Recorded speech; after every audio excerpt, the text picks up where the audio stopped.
ความหักนั้นกันด้วยกำแพงมือสามจึงได้แทรกแซง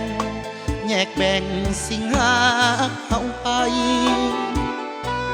หักของเฮาเผาผ่านโดยกองไฟเหตุผลก็มันง่ายผู้ใหญ่ของน้องกลางกันอายสุดเสียใจที่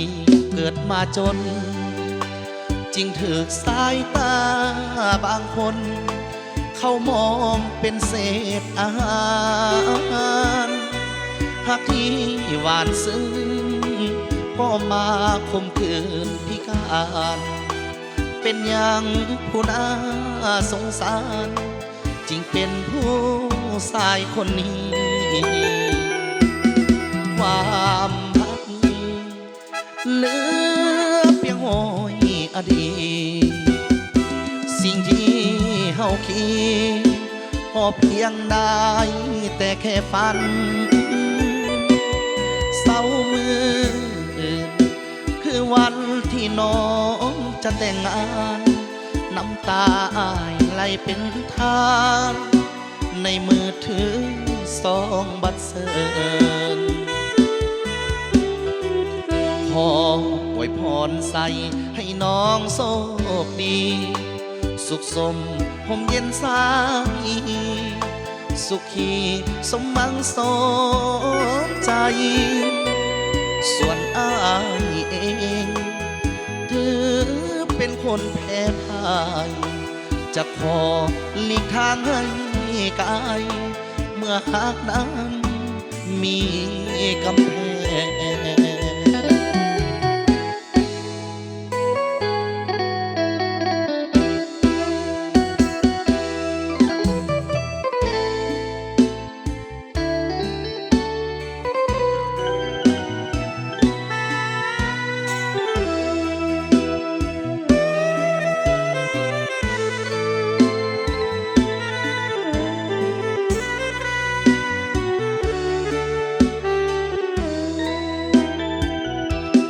ความหัก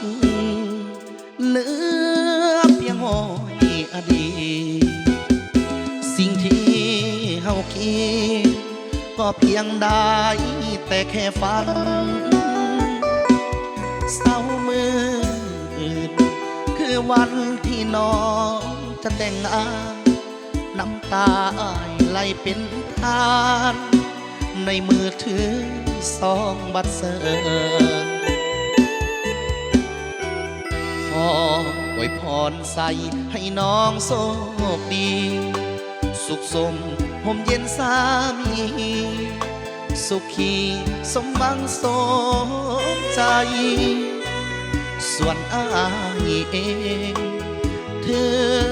เป็นคนแพ้พ่ายจะขอหลีกทางให้กาย